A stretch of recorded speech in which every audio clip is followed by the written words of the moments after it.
안녕하세요 해밀리 여러분, H채널의 한창훈입니다. 반갑습니다. 2019년 6월 22일 비트코인 및 암호화폐 일부를 시작하도록 하겠습니다. 먼저 댓글로 좋은 의견과 질문, 정보 공유해 주신 분들에게 감사 말씀드리고 일단 시황 차트 4가지 보고 바로 이제 Q&A로 들어가도록 할게요. 먼저 이제 비트코인 지금 1700달러까지 올라왔습니다. 그래서 10,000달러에서 1차적으로 이제 저항을 맞을 수도 있겠다라고 말씀드렸는데, 일단은 뭐 10,000달러가 목표치는 아니라고 말씀드렸어요. 이제 거의 뭐 저항 맞지 않고 바로 돌파를 해줬고, 일단은 지금 이제 11,700달러, 12,000달러까지 목표를 두고 이제 보시면 됩니다. 제가 이제 계속 말씀드리지만 이거는 일단 목표치고, 실질적으로 세력 입장에서 12,000에서 추가적으로 더 올릴 수도 있는 거예요. 만약에 개인들이 매도 세력, 그 숏을 치는 개인들이 많다, 그리고 물량을 개인들이 많이 내놓는다라고 하면 그때는 오히려 세력들 입장에서 추가적으로 더 비트코인을 끌어올릴 수도 있는 겁니다. 그래서 이제 그렇게 생각을 하시고 항상 홀딩 물량은 유지를 하셔야 되는 거고요. 그리고 아마 이제 우리 해밀리 여러분들은 지금 이제 비트코인 홀딩 물량을 제외하면 나머지는 알트코인, 대형 알트코인, 뭐 리플이라든가 이더리움이라든가 뭐 비트코인 캐시로 전환해서 지금 갖고 있는 상태인데, 일단 알트코인들이 지금 뭐 비트코인 따라서 어느 정도 올라가는 종목들도 있고 또 못 올라가는 종목들도 있어요. 그리고 BTC 마켓에서 보면 지금 원화 가격으로는 따라 올라가지만 어차피 BTC 마켓에서 우리가 본다라고 하면, 판단하면 올라가는 게 아닌 겁니다. 지금 무슨 얘기냐면 예를 들어서 지금 뭐 비트코인 캐시가 비트코인을 따라서 5% 상승했다라고 해도, 원화로 5% 상승을 했어도 BTC 마켓 그 비트코인 캐시 위치는 동일하다는 거예요. 그러면 무슨 얘기냐면 결국에 비트코인이 빠지든 비트코인 캐시가 추가적으로 반등을 비트코인보다 더 빨리 해주든 그렇게 돼야지 BTC 마켓에서 고점까지 갈 수 있다는 겁니다. 그리고 알트코인들은 BTC 마켓 기준으로 봤을 때 고점으로 판단되는 지점까지 왔을 때 그때 이제 매도를 할 거예요. 그렇게 이제 보시면 되고, 그러면 제가 뭐 대표적으로 말씀드리는 뭐 이더리움 같은 경우는 0.1, 적어도 이때 0.1 근처까지는 와줘야지 매도를 할 거다라고 말씀드렸고, 리플은 2만 사토시 말씀드렸죠. 비트코인 캐시와 SV 합해서 0.2 BTC가 왔을 때 그때 이제 같이 매도를 한다라고 했습니다. 그러면 여기서 안 올 수도 있는 거잖아요. BTC 마켓에서 그 자리가 이번 지금 이 상승이 1파 상승이라고 하면 이 1파 상승에서 안 올 수도 있는 겁니다. 안 온다고 해도 상관없다라고 말씀드렸어요. 안 오게 되면 알트코인 그대로 홀딩해서 가져간다.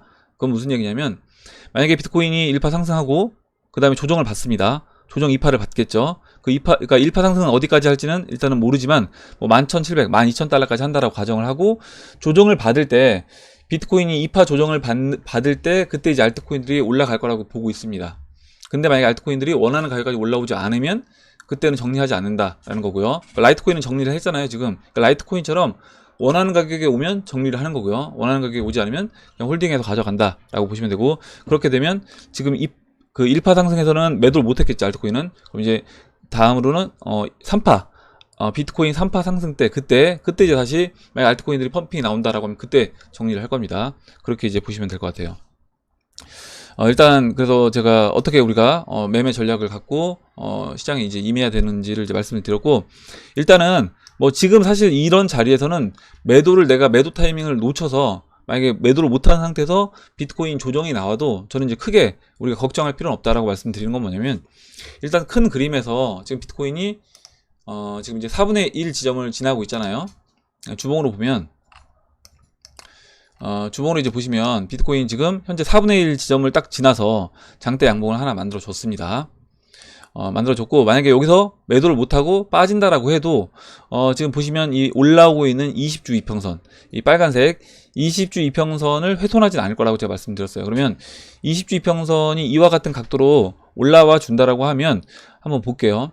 만약에 비트코인이 여기서 바로 빠진다, 바로 해서 쭉 내려온다라고 하면 지금 20주 이평선이 있는 자리가 6,300달러입니다. 6,300달러인데 이렇게 빠질 거라고 보지 않는다는 거죠. 저는 이렇게 빠질 거라고 보지 않고 이때처럼 진행될 거라고 봅니다. 무슨 얘기냐면, 보시면요, 이때 이제 4분의 1 지점을 통과한 뒤에 어떤 움직임이 있냐면, 이때 채널 중심 근처까지 일단 상승을 해줬습니다. 상승해줬고 그 다음에 눌러주는데, 여기서도 보시면요, 여기서 하락을 바로 한 주에 여기까지 내려준다라고 하면 지금 3,000달러까지 갔던 비트코인이 다이렉트로 빠지면 $1,400달러까지 반토막이 날 수 있어요. 근데 그렇게 빠지지 않는다는 거죠. 여기서 옆으로 일단 하락 나오고 옆으로 눕고 그 다음에 재차 하락 나오면서 이 20주 이평선이 거의 이제 5주간에 걸쳐서 이렇게 올라올 때까지 기다려 줍니다.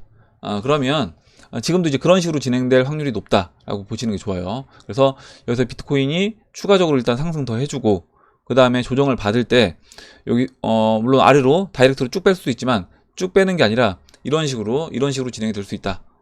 그렇게 되면 오히려 하락률이 생각했던 것보다 적을 수도 있다라는 겁니다. 조정이, 그러니까 2파 조정이요.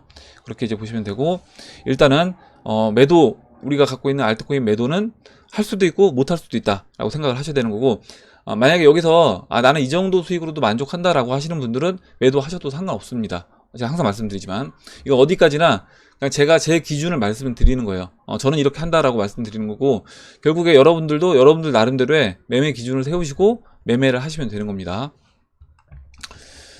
다음 이제 시총 볼게요. 시총 차트를 보면 지금 이제 3천억 달러를 돌파했습니다. 3천억 달러를 돌파했고, 보시는 것처럼 이제 직전 고점을 훌쩍 넘었죠. 근데 이 훌쩍 넘었는데, 물론 알트코인들도 뭐 비트코인 캐시와 지금 이더리움이 올라가지고 있어서 같이 따라가 줬습니다. 어느 정도 따라가 주면서 이렇게 시총 차트에서 보시는 것처럼 추가적으로 이제 2,800억 달러를 넘어가 준 이후에 지금 한 거의 200억 달러 추가적으로 이제 상승을 더 해줬어요. 그리고 이렇게 상승해줬는데 그럼에도 불구하고 여전히 시총 차트는 여전히 4분의 1 지점을 아직까지 통과하지 못하고 있다라고 이제 보시면 되고, 결국에 이 시총 차트가 지금 만약에 비트코인하고 알트코인들하고 적절한 어떤 비율에 있다라고 하면 시총 차트 위치는 지금 이 정도 4분의 1 점을 통과해서 이 정도 위치에 있어야 되는 거예요. 그럼 한 4천억 달러 정도 있어 줘야 되는 건데 그렇지 않잖아요. 그렇다는 얘기는 뭐냐면 알트코인들을 한번 땡겨 줘야 된다. 비트코인 충분히 먼저 올라가 준 이후에 그 비트코인에서 나온 그 자금을 가지고 알트코인을 한 번은 땡겨 줄 때가 있을 거다라는 겁니다. 그렇게 이제 보시면 되고, 그래서 시총 차트를 보면 알트코인들이 그만큼 상대적으로 지금 덜 올랐다라는 걸 볼 수 있어요. 그리고 이제 숏 차트를 먼저 볼게요. 일단 숏이 지금 음봉이 나왔습니다. 음봉이 나왔는데 일단 그 우하향하는 채널의 상단부는 닿지 않고 음봉이 나왔는데요. 지금 이제 음봉 나온 건 아마도 그 $10,000를 기준으로 $10,000에서 분명히 조정을 받을 거다라고 생각을 했는데, 조정 안 받고 이제 $10,000를 바로 돌파해서 넘어가니까 $10,000 돌파하게 되면 난 잘라야 되겠다라고 기준을 세웠던 사람들이 있을 겁니다. 자의적으로. 그런 사람들이 이제 물량을 내놓는 거예요. 손절하는 거죠. 지금 손해보고 다 정리하는 겁니다. 최근에 숏 쳤던 사람들은 이득이 하나도 없어요. 다 손해보고 지금 자르고 있는 거예요. 자르고 있는 거고, 여기서 이제 추가적으로 이런 모습으로 저는 진행될 수 있다라고 봅니다. 이런 모습으로. 그래서 일단 이렇게 추가적으로 옆으로 좀 누우면서 진행이 될 수 있어요. 그래서 이렇게 이제 보시면 되고, 이때처럼 이제 숏 물량을 일정 부분 많이 내놓는다라고 하면 그때는 비트코인이 빠질 수 있다라고 생각해야 되는 겁니다. 비트코인이 빠질 수 있다. 근데 비트코인이 빠진다라고 해서 겁먹을 필요 없는 거예요. 뭐냐면 2017년도 말을 생각해 보시면 되는데, 2017년도 말에 알트코인들이 언제 펌핑이 나왔는가라고 하면 비트코인이 먼저 12월 4일까지 쭉 올라와 줍니다. 올라와 주고 비트코인이 거기서 쉬어주면서, 비트코인이 쉬면서 그때 알트코인들이 순환매를 돌아요. 그래서 그렇게 본다라고 하면 여기서 숏 차트가 내려와서 비트코인이 조정을 받을 때, 그때 일단 우리가 관심을 두고 있다가 도미너스 차트까지 같이 봐야 되는 겁니다. 도미너스 차트에서 채널 중심까지 오거나 채널 하단부까지 내려오는 모습이 같이 나온다라고 하면 그때 물량을 정리한다. 근데 결국에 그렇게 되려면 우리가 원하는 BTC 차트에서 각 알트코인들이 어느 정도 고점까지 올라오는 모습이 이제 보여질 겁니다. 그래서 그렇게 이해를 하시면 될 것 같아요. 그래서 지난번에 그 검은 손님이 한번 이 내용을 쭉 정리를 해주셨는데, 제가 다시 한번 차트를 보면서 설명을 드렸습니다. 이렇게 이제 보시고, 제 매매 전략은 이런 전략이고, 여러분들도 참고하셔서 여러분들 나름대로 이제 매매 기준을 세우시면 되고요. 지금 비트코인 이렇게 올라가고 있는데, 뭐 여기서 추가적으로 더 올라갈 수 있습니다. 올라갈 수 있는데, 일단 지금 어느 정도 채널 상단부에 올라왔기 때문에 빠질 수 있는 폭이 훨씬 큰 거예요. 그래서 여기서 조금 더 비트코인 올라가는 걸 보고 비트코인 타는 게 아니라, 아마 이제 비트코인만 가는 것처럼 보이기 때문에, 알트코인도 그리고 원화로는 어느 정도 올라왔잖아요. 아마 갖고 있던 알트코인들 매도해서 이제 비트코인 매수하려고 하는 분들이 굉장히 많을 겁니다. 근데 지금은 좀 약간 더 참아야 된다라고 봐요. 저는 참아서 알트코인들이 충분히 펌핑이 나올 때까지 기다렸다가, 그때 우리가 알트코인 충분히 펌핑 나왔을 때 그때 이제 매도를 해줘야 된다. 이렇게 정리를 하고 Q&A를 들어가도록 할게요. 그리고 뭐 이번에 안 올라도 상관없는 겁니다. 제가 어제 말씀드렸던 것처럼 이번에 안 올라도 상관없다. 그 이번에 안 올라도 상관없다는 게 뭐냐면 결국에 비트코인 혼자 10,000달러, 20,000달러, 30,000달러, 40,000달러, 50,000달러 가게 돼도 BTC 마켓에서 그 바닥에서 제자리에만 유지해줘도 원화로는 계속 따라 올라가는 거예요. 따라 올라가고 거기서 마지막 한 번만 딱 BTC 마켓 상승해주면 그러면 그동안 못 받았던 걸 한 번에 다 보상받는다. 이렇게 이제 이해를 하시면 돼요. 예, 이렇게 보고 다음 그럼 이제 Q&A로 들어가서 Q&A를 보도록 하겠습니다. 김도규님이 써주셨어요. 7월 16일날 이제 청문회 한다고 했잖아요. 페이스북 청문회 한다는 얘기 듣자마자 두 가지 생각이 들었어요. 저크버그야 우리 용돈 좀 챙겨줘. 그러면 적당히 하다가 좋게 끝내줄게 하는 시나리오랑 뭐 미국은 로비를 이렇게 대놓고 하니까 뭐 충분히 그렇게 생각할 수도 있을 것 같습니다. 저크버그야 너무 쉽게 가면 사람들이 의심하니까 대충 때리는 척 할 테니까 대충 피하는 척 해야 하면 하는 장면이 바로 떠올랐어요. 이렇게 얘기해 주셨는데 좀 재미나게 써주셨는데 저는 이제 두 번째가 되지 않을까. 뭐 첫 번째도 일정 부분 포함되어 있을 수도 있는데 결국에 서로 이제 그냥 신용만 하는 식으로 이제 될 것 같다. 이렇게 보고 있고 여기 이제 XRP, XLM 매니아님이 써줬어요. 안 봐도 테더 청문회처럼 끝나겠죠. 그때도 영상으로 봤었는데 야 결국 그래 잘하자로 끝났다는. 이 얘기는 뭐냐면 결국에 그 페드 금융 세력들 입장에서 지금 테더에 어떻게 보면 테더한테 발권력을 준 겁니다. 1대1로 패깅 안 한 상태에서 그걸 돈으로 인정해서 지금 거래소에서 이걸로 이제 비트코인을 사잖아요. 테더화로 비트코인을 삽니다. 그러면 그건 테더한테 일정 부분 발권력을 준 것이고 지금 만약에 페이스북도 그런 식으로 진행이 돼서 페이스북이 뭐 내년부터 실제로 페이스북에 코인을 발행을 해서 돈을 찍어낸다라고 리브라 코인을 찍어낸다라고 하면 그때부터는 본격적인 양적 완화 어떻게 보면 MMT가 시작이 된다. 이렇게 보시면 될 것 같아요. 그리고 이거를 그들이 원하는 그림인 걸 수도 있겠다라는 생각이 들었습니다. 그들이 결국에 지금 이제까지 기축통화 역할을 했던 달러의 힘을 빼는 작업을 하고 있는 거다라고 봤어요. 다음으로 리플 589님이 좋은 내용을 써주셔서 이제 읽어보겠습니다. 잠시만요.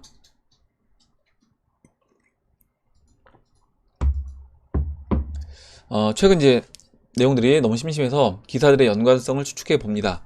머니그램과 리브라의 환상의 콜라보. 제목이 너무 거창한가요? 리플이 머니그램에 5천만 달러를 투자했다는 것은 단순히 성장성 있는 상장회사의 비상장회사인 리플이 투자 수익을 위한 목적이 아니라고 생각합니다. 일단 머니그램은 차트만 봐도 근데 일단 성장성은 없었어요. 어떻게 보면 이제 리플이 죽어가는 회사를 살려준 겁니다. 시너지 효과가 충분히 전 있다라고 봤기 때문에 리플에서 지분을 인수한 거겠죠. 물론 많은 사용자를 확보한 머니그램이 리플의 엑스래피드를 사용하여 송금 시장에서의 경쟁력을 강화시키면 현재보다 많은 수익을 창출하기도 하겠죠. 하지만 핵심은 이것입니다. 양사는 실시간 결제 처리 플랫폼인 엑스래피드를 통해서 협업한다. 이것이 리플사와 머니그램이 서로 윈윈할 수 있는 필요 충분 조건입니다. 머니그램 측에서는 리플사의 시세의 3배 정도의 가격에 지분을 인수하고 동시에 자신들의 서비스 상품에 대한 경쟁력을 강화시켜 주는 것이며 리플 측에서는 엑스래피드를 사용량을 빠른 속도로 확대시키며 시스템 채택을 망설이고 있는 회사들을 자극하여 공격적인 마케팅을 펼칠 수 있다는 것입니다. 그리고 이번에 또 페이스북에서 리브라 코인이 나오면서 또 지금 리플사 협업하는 회사들 수가 많이 늘어났다라고 하는 걸 보면 이런 것들이 하나 이제 역할을 하고 있다라고 보고 있습니다. 그리고 그 역할에 저는 머니그램도 한 가지 역할을 했다 이렇게 생각을 해요. 그동안 리플의 마케팅 능력을 고려해 보면 돈은 전혀 구애받지 않는 것 같음요. 우연인지 필연인지 같은 시기에 리브라의 등장은 그것의 엄청난 파괴력 때문에 송금 업체뿐 아니라 은행까지도 긴장하게 만들고 있으며 2018년 2월부터 XRP 사용을 간보기했고 시스템 채택을 반려했던 무척이나 보수적인 웨스턴 유니온의 리플에 대한 입장이 웨스턴 유니온 CEO가 리플 엑스래피드 기존 결제 시스템보다 5배 비싸다 해서 만약에 비용도 절감되고 이게 혁신적이라고 하면 받아들이겠다 이렇게 얘기를 했고 언제든지 우리는 이제 거래를 할 준비가 되어 있다 이렇게 얘기를 했습니다. 내일 당장이라도 이렇게 바뀌었다. 그래서 결국 국제송금 서비스 업체들은 70년대 만들어진 스위프트를 어떤 명목으로 유지하느냐 그리고 리플사가 개발한 혁신적인 시스템을 도입해서 분야를 선점하느냐에 기로에 서게 되었습니다. 리플사의 기술을 빠르게 채택한 얼리 어댑터 회사들은 본격적으로 마케팅에 뛰어들 것이며 큰 시장 점유율을 확보한 회사들도 현재 사용자들을 지키기 위해 리플을 채택할 겁니다. 뿐만 아니라 리브라의 진행 과정을 지켜보고 있는 다른 플랫폼을 포함한 글로벌 회사들, 이제 은행도 포함되어 있는 거예요. 글로벌 은행들 입장에서도 이제 발등에 불이 떨어진 겁니다. 왜냐면 자신들이 이제까지 역할을 했던 부분을 페이스북 리브라를 통해서 어느 정도 다 커버할 수 있다라고 하면 자신들의 일단 입지가 이제 좁아지는 것이기 때문에, 그러면 우리가 경쟁력을 확보하려면 어떻게 해야 될까? 우리 시스템을 최대한 건드리지 않는 범위 내에서 우리가 협업할 수 있는 페이스북 리브라가 나오기 전에 협업할 수 있는 회사를 찾을 겁니다. 근데 이제 그게 저는 리플밖에 없다라고 보는 거예요. 아마 이제 지금 리플 589님도 그렇게 이제 보신 것 같고요. 자신들만의 아이덴티티를 강조한 생태계를 만들어 경쟁에서 밀리지 않기 위해 어떤 형태로든 암호화폐를 만들어낼 것이라고 생각합니다. 잘 보이지 않지만 핀테크 혁명은 은행, 기업, 정부를 포함하여 전 방위로 빠르게 확산되고 있습니다. 이렇게 얘기를 해주셨고, 금은동님이 맨날 이제 해밀리 리스펙해서 그냥 재밌는 분이시라고 했는데, 그리고 또 이제 이 푸사가 재밌잖아요. 그래서 재밌는 분이라고 했는데 글도 잘 쓰신다라고 이렇게 얘기를 해주셨습니다. 좋은 글 써주셔서 같이 읽어봤고요. 다음 보겠습니다. 다음으로 리중 딱풀님이 시총 차트가 채널 4분의 1에 오게 되면 알트 매도 하시나요? 아닙니다. 뭐냐면 알트 매도는 각각의 알트코인들이 내가 원하는 그 BTC 마켓 고점까지 왔을 때 그때 매도를 할 겁니다. 그러니까 지금 그 라이트코인 매도했던 것처럼 원하는 BTC 마켓 가격까지 왔을 때, 뭐 링크도 마찬가지고요. 그런 가격까지 왔을 때 그때 매도를 할 거다. 이렇게 이제 보시면 돼요. 사토시 차트상 전고점에 안 가면 홀딩한다고 하셨던 것 같아서요. 예, 맞습니다. 홀딩한다고 했습니다. 그래서 만약에 이번에 원하는 목표치까지 오지 않고 그냥 빠진다라고 하면, 그러면 그대로 그냥 홀딩해서 가져가는 거예요. 알트코인. 저 같은 경우는. 그리고 이제 그거는, 근데 이제 이거를 나는 만약에 여기서 알트코인들 이렇게 올랐는데 여기서 빠지면 난 스트레스 받을 것 같다라고 생각하시는 분들은 일정 부분 정리하셔야 되는 겁니다. 그 스트레스 받지 않을 만큼 제가 정리하시라고 이제 말씀드리는 거예요. 계속. 예, 이렇게 말씀드리고 다음 볼게요. 다음으로 리플 589님이 파월 연준 의장 리브라가 통화 정책에 미칠 영향 크게 우려하지 않아. 이거 굉장히 재밌는 기사인데 이게 지금 재미난 기사기도 하면서 무서운 기사기도 한 겁니다. 이게 파월 연준 의장이 6월 20일자 기사예요. 리브라가 통화 정책에 미칠 영향 크게 우려하지 않는다. 이렇게 얘기를 했어요. 보면 읽어볼게요. 이제 그 파월 의장은 통화 정책에 미칠 잠재적 영향에 대해서 그런 상황과는 거리가 멀다면서 암호화폐들은 유효하기 상태에 있다라고 지적을 했습니다. 그러니까 얘들 어차피 이제 키워야 되는데 우리 페드에서 금융세력 형님들이 얘네들 이제 키워주라고 나한테 이제 임무를 줬는데 지금 잘 키워주고 있는 겁니다. 지금 파월 입장에서는. 파월은 따라서 기본적으로 중앙은행들이 암호화폐 내지 디지털 통화 때문에 통화 정책을 더 이상 수행하지 못할 가능성은 크게 우려하지 않는다라고 덧붙였다. 그래서 그는 이어서 그 문제는 우리가 지켜봐야 할 것이라며 특히 대규모 사용 가능성이 있는 화폐와 관련된 잠재적 혜택과 잠재적 위험이 존재한다라고 설명을 했다라고 합니다. 그래서 리브라를 직접 감독할 것이냐는 질문에는 우리는 암호화폐에 대한 전적 권한을 갖고 있지 않다고 대답하면서 피한 거예요, 대답을. 그래서 우리가 뭐 리브라를 관리 감독할 그런 건 없다. 이렇게 얘기를 했다라고 했습니다. 근데 이제 여기서 보면 알 수 있는 게 결국에 페드의 이제 의중을 알 수 있어요. 뭐냐면 지금 달러를 푸는 걸 어느 정도 페드 입장에서는 허용하겠다라는 겁니다. 연준 의장, 이 파월 연준 의장이 결국에 그 금융 세력들의 어떤 의중을 대변하는 대변인이라고 하면 결국 이 사람이 봤던 그 시각은 뭐냐면 리브라가 크게끔 내비두겠다. 아까 이제 액이란 표현도 썼잖아요. 그래서 이런 암호화폐들이 이 시장에서 커 나가게끔 내버려 두겠다라는 거고, 리브라가 어떻게 보면 이제 지급 준비율 개념을 내놓고 여기서 추가적인 어떤 리브라 발행을 한다라고 해도 그거를 내버려 두겠다라는 겁니다. 그 얘기는 결국에 기존의 어떤 국가들의 어떤 법정화폐 발권력을 가지고 국가가 통제가 가능했다라고 하면 그 부분에 영향을 끼치겠다라고 봐요, 저는. 그리고 이게 이제 세계 단일화의 세계 단일화 작업의 시작이다, 이렇게 봅니다. 그리고 이제 이거는 결국에 암호화폐에 저는 큰 호재라고 생각을 해요. 예, 이렇게 보고 아마 이렇게 되면 이렇게 얘기했다는 건 청문회 방향도 어느 정도 이미 아까 이제 김도규님이 재밌게 써주셨지만 그 7월 16일에 있을 청문회 방향도 이미 이제 결정이 되지 않았나, 방향성도 결정이 된 상태에서 그냥 우리가 그래도 신용을 해야 되지 않냐, 만약에 그냥 니들 이거 이렇게 하게 되면 분명히 다른 나라에서 태클 걸 건데 신용이라도 해서 우리가 충분히 검증했고 야 이상 없다 이렇게 해도 된다 라고 해서 넘어가 줘야지, 다른 나라에서 야 미국에서 청문했는데 넘어갔는데 우리가 여기서 태클 어떻게 거냐 이런 식으로 이제 진행시키려고 하는 것 같아요. 다음 보겠습니다. 다음으로, 그리고 이제 쉬운 김파니님이 이렇게 또 시간별로 제목을 정리를 해주셔서 감사드립니다. 감사드리고, 다음으로 이제 비웨이브님이 써주신 내용 볼게요. 리브라가 의외의 효과를 가져오고 있네요. 리플사는 역대 최대 계약 체결을 한 주라고 합니다. 이제 고객사들이 많이 들어왔다고 했죠. 리브라의 백서를 자세히 안 봤는데 백서에 아니나 다를까 은행 업무를 할 계획이라고 명시를 해놨네요.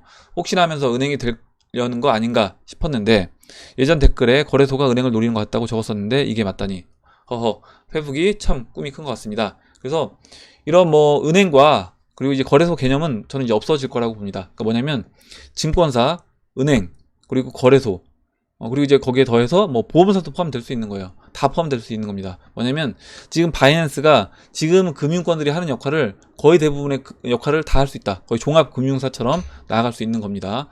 결국에 이제 자금이 충분히 확보된 실탄이 있기 때문에 중소 고객만 많이 확보하고 있는 그런 보험회사를 인수함으로써 그 보험회사, 인수한 보험회사에 블록체인을 얹어서, 블록체인 시스템을 얹어서 바로 자신들이 그거를 이제 가져가려고 할 거예요. 그렇게 봅니다. 뭐 보험뿐만 아니라 증권사도 마찬가지고요. 그래서 지금 뭐 벡터거래소 같은 경우 바로 이제 증권사로 전 나아갈 수 있다고 봅니다. 그래서 거래소, 은행 노리는 것 같다 이렇게 얘기해 주셨고, 당분간 리브라 효과가 좀 퍼져서 암호화폐에 긍정적인 좋은 효과가 있기를 바라봅니다. 그래서 저는 이제 굉장히 긍정적인 효과를 줄 것이고, 리플한테는 더 긍정적인 효과를 줄 거라고 봅니다. 예, 이렇게 보고 다음 볼게요. 다음으로 이제 진님이 써주신 내용 보겠습니다. 네. 다음으로 잠깐만요. 다음으로 이제 제로드님이 써주신 내용 볼게요. 잠시만요.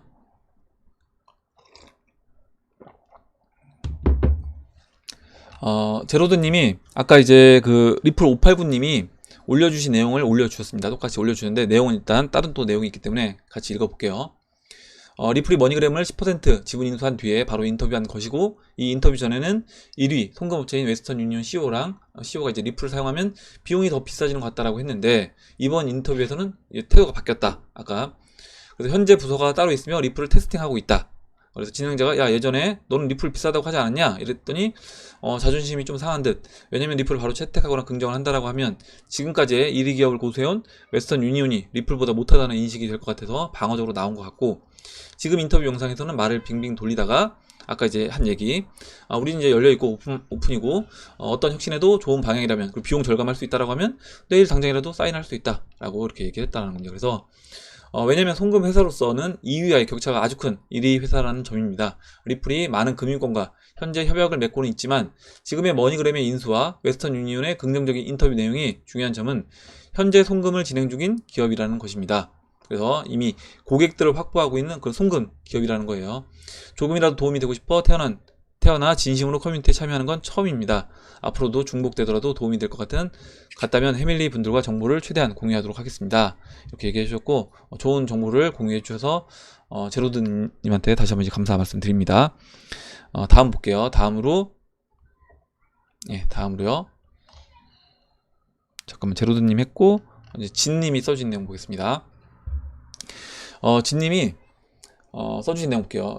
지금 독일에 계신 우리 한국인이신데 아무것도 제대로 모르고 철없던 나를, 그리고 과거에 아직도 많이 남아있는 미련과 기억들, 많은 사람들이 쉽게 해보는 말, 약속과 또 인간미라는 말들과 감정과 정에 속았고 대가를 또 치러보았죠.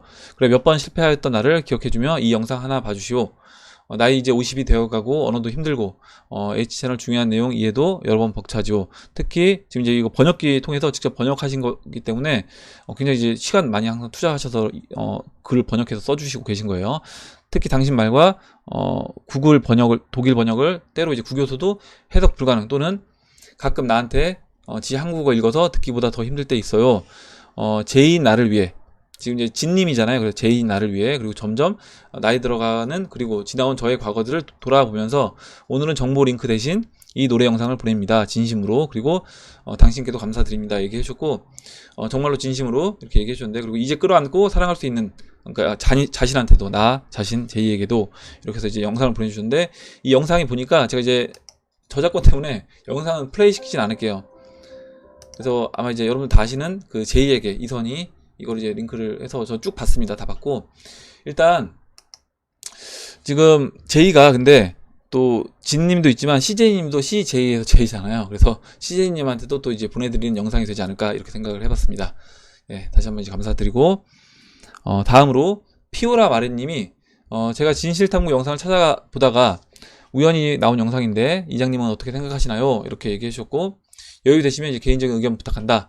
영상 내용을 보니까 예전에 비트코인을 뭐 북한으로 보낸 거 2017년도에 이런 얘기가 굉장히 많았습니다. 그래서 2017년도에 뭐 정치 자금으로 비트코인을 북한으로 보내지 않았냐 이렇게 얘기를 많이 하는데, 일단은 뭐 그 내용이 사실인지 아닌지는 저는 모르겠고, 그때 당시에 우리나라 거래소가 세계에서 이제 5위 안에 드는 거래소가 3군데가 있었죠. 3군데 있었는데, 그거는 어디까지나 그 전에 이제 중국 거래소가 있었죠. 거래소가 있었는데 2017년 7월 달에 중국 거래소가 다 폐지를 시켰습니다. 그래서 그 폐지된 거래소들을 통해서 나왔던 자금들을 어느 나라에서는 일단 돈을 다시 환전을 해야 되고 돈을 현금화해야 되기 때문에 그 비트코인들이 우리나라로 들어와서 현금화 된 거는 사실이다라고 생각을 합니다.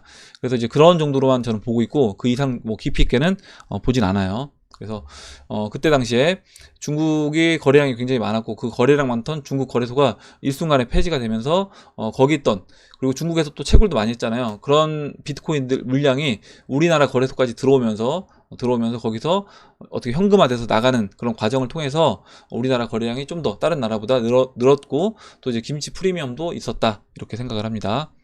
이렇게 보고 다음 보도록 할게요. 다음으로 그리고 어제 뭐 그 흥흥님 거기 빵 터지신 분들이 굉장히 많더라고요. 그래서 막 굉장히 웃으시던데, 어찌됐든 뭐 제가 한번 삑사리를 내서 이제 웃으셨다라고 하니까 뭐 좋습니다. 좋고, 액션 제이님도 뭐 크크크 웃다가 이제 쓰러지신 것 같은데 좋고요. 다음 보겠습니다. 다음으로요. 김코알라님이 써주신 내용 볼게요. 전 2주 전부터 암호화폐에 뛰어들어서 이장님 강의를 용기 내어 리플 만주를 사고 더 추매하려고 하는데, 리플 만주 정도 더 매수하고 비트 4개를 구매하고 싶습니다. 이더도 매수하고 싶다 얘기해 주고, 전 단타를 치지 않고 존버하고 싶습니다. 2022년까지 그렇다면 리플 비트 리플 이더 매수 타이밍이 어느 정도 금액대 매수하는 게 좋을지 갈등 중입니다. 그래서 뭐 비트 8월 전에 지금보다 더 저점인 조정장이 있겠죠? 이렇게 물어보셨는데, 이거는 아까 제가 말씀드렸지만 모르는 겁니다. 이건 모르는 거고, 당연히 조정장은 있을 수 있겠지만 그 조정의 깊이가 어디까지 된다라는 건 모르는 거예요. 그래서 그렇게 본다. 제가 만약에 이걸 안다라고 하면 당연히 매도했다가 그 조정장, 깊이 있는 조정장이 왔을 때 매수를 하겠죠. 그걸 모르기 때문에 지금 그냥 홀딩해서 가져가는 겁니다. 그렇게 이제 보시면 될 것 같고, 이거는 결정은 그래서 본인이 하셔야 되는 거고, 어차피 지금 뭐 2022년까지 존버하신다라고 했기 때문에 그냥 분할로 매수하시면 될 것 같아요. 분할로 매수하시면 전 될 것 같다 이렇게 말씀드릴게요. 예, 물론 더 빠질 수도 있는 겁니다. 그 부분도 아까 제가 영상에서 말씀드렸어요. 여기서 안 빠진다는 얘기가 아니에요. 안 빠진다는 얘기가 아니라 어디까지 빠질지 그거는 모른다. 근데 20주선이 올라오는 데까지 조정을 받을 것이고 20주선은 훼손하지 않을 거다 이렇게 봅니다. 근데 그 20주선까지 내려오는 그 과정에서 세력들이 단기간으로 깊이 있게 확 누를지, 아니면 아까 보여드렸던 것처럼 옆으로 슬슬 내려가면서 누를지는 모르는 겁니다. 그래서 그건 어떻게 진행될지 모르기 때문에 그때 가봐야지 아는 거예요. 다음 보도록 할게요. 다음으로 XRP OK님이 써주신 내용 보겠습니다. 지금 이제 암호화폐 전문 미디어 코인데스크에 따르면 국제자금 세탁 방지기구 FATF가 암호화폐 규제 지침 최종 권고안을 통해 암호화폐 거래소를 포함한 가상자산 서비스 제공업체 VASPS들은 암호화 자산 이체 서비스를 이용한 양측의 정보를 규제 당국에 공유해야 한다 라고 이제 규정을 했고, 해당 최종 권고안이 나왔습니다. 그래서 내년 이제 6월 20일로 나왔던 것 같은데, 내년 6월 달까지 준비를 하라고 했어요. 그래서 이제 내용을 잠깐 이제 볼게요. 여기에 내용이 있는지 예. 보면 일단 그 AML이 결국에 이제 어떤 돈을 보내는, 암호화폐를 보내는 사람들이 발신자가 수신자가 누군지 그걸 다 확인을 할 수 있어야 된다. 그리고 그 신원에 대해서 신원을 확인할 수 있어야 된다라는 내용입니다. 그래서 그 AML과 KYC를 준수를 해야 되는데, 여기서 각국 정부는 오픈소스 정보와 웹 스크래핑 툴을 통해 미등록 운영업체들을 모니터링할 수 있는 방안을 모색해야 한다고 설명을 했다. 그래서 한편 FATF는 공동성명을 통해 앞으로 지침 이행을 위해 회원국들에게, 잠깐 글자 크게 너무 작네요. 좀 크게 키울게요. 12개월의 준비 기간을 부여할 예정이고 오는 2020년 6월 점검할 계획이라고 밝혔다. 그럼 이제 1년간의 시간을 준 겁니다. 그러면 지금 암호화폐 거래소들도 1년 동안 준비를 해서 뭐 자금 확보가 그때까지 된다라고 하면 그 준비된 자금을 가지고 여기서 이제 원하는 그 조건을 충족하는 조건을 갖춘다라고 하면 살아남을 수 있겠죠. 그럼 이제 어떻게 될지는 뭐 지나가봐야 알겠지만, 일단 뭐 대형 거래소들은 시간도 충분하고 자금도 충분하기 때문에 아마 이 FATF에서 원하는 그 요구 조건을 저는 그 기간 안에 준비를 할 거라고 생각을 합니다. 예, 이렇게 보고 결국에 이렇게 됐을 때 제도권 안으로 이제 들어오는 것이기 때문에 또 저는 이제 시장에는 긍정적이다라고 봐요. 그리고 이제 그 전에 오히려 한번 해먹을 수도 있겠다. 뭐냐면 이렇게 제도권 안으로 완전히 들어오기 전에, 그리고 지금 세금은 또 내년 4월이잖아요. 그래서 이런 것과 맞물려서 본다라고 하면 내년 상반기 전에 제가 이제 어차피 보는 또 시나리오도 1-1 시나리오고, 1-1 시나리오가 적어도 내년 상반기 안에 지난 직전 고점에 2만 달러에 한 3배 정도까지 올라가는 장이 나올 수 있다라고 보는 건데, 이렇게 지금 준비되는 과정을 보면 충분히 그런 시나리오가 더 이제 확률적으로 높아지지 않았나 이렇게 생각을 합니다. 이렇게 보고 다음으로 뽀뽀 공주님이 와사비님이 써주신 내용부터 볼게요. 와사비님이 오래간만에 이제 글을 써주셨는데 감사드리고요. 오늘은 이더의 상승과 맞물려 현재 조심해야 할 부분입니다. 현재 미국 주식 접근 가능한 해밀리 주민분들 계시죠? 특히 어제 출시한 이더 상품인 이더2 이 거래 당분간 조심해야 합니다. 프리미엄만 1900%입니다. 얘기를 해주셨고, 일단 지금 와사비님이 올려주신 내용 볼게요. 먼저 제가 제 첫 번째 좋아요를 눌렀는데 아까 새벽에, 일단 그 와사비님이 우리 해밀리 가족분들한테 좋은 정보를 계속해서 공유를 해주시는 분입니다.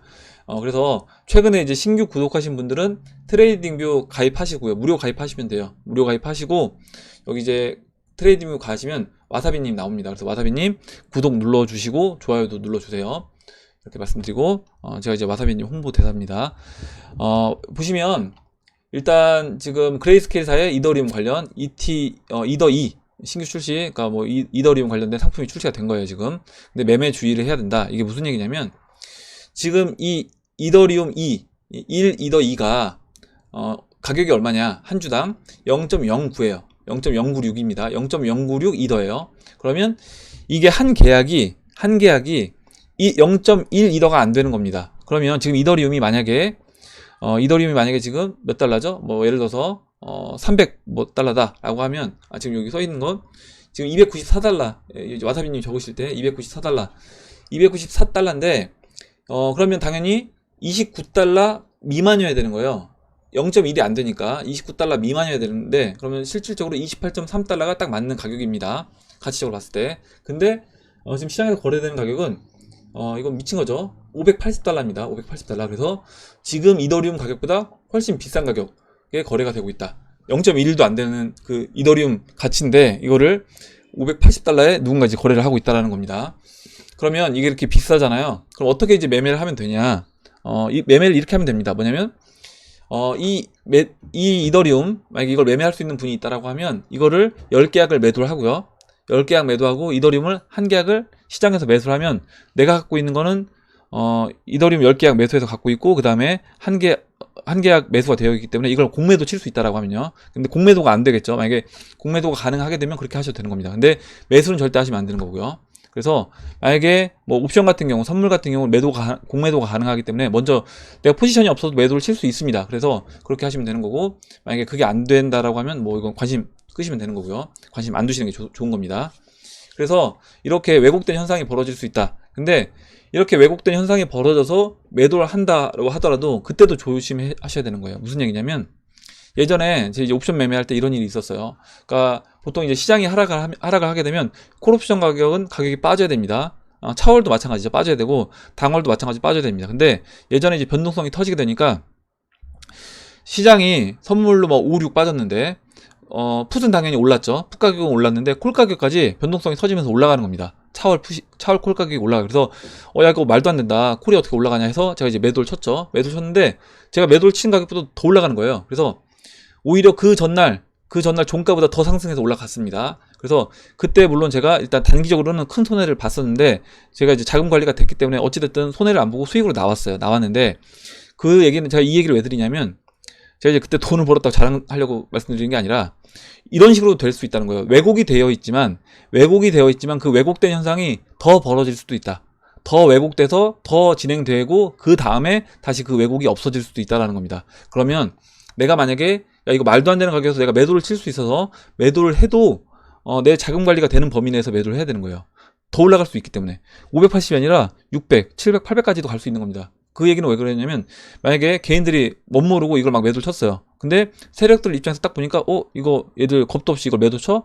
그리고 그러면 근데 레버리지 써서 만약에 얘들을 이게 지금 600인데 만약에 1000까지 이더리움을 단기간 올려놓으면 마진콜 당하겠다라고 하면 1000달러까지 올려버린 다음에 그 다음에 그걸 풀어줄 수 있는 겁니다. 그래서 그 매도 쳤던 개인들 물량을 다 소화해서 마진콜 시켜버리고 그 다음에 땡길 수도 있어요. 그래서 항상 그런 부분에서 조심을 하셔야 된다. 이렇게 이제 말씀을 드릴게요.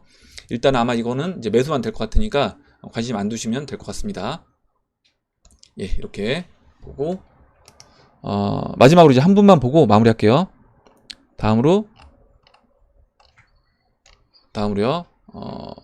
지금 일단 뽀뽀 공주님이 써주신 내용 보겠습니다. 페이스북 코인 리브라에 대해 좋은 글이 있어서 공유해 봅니다.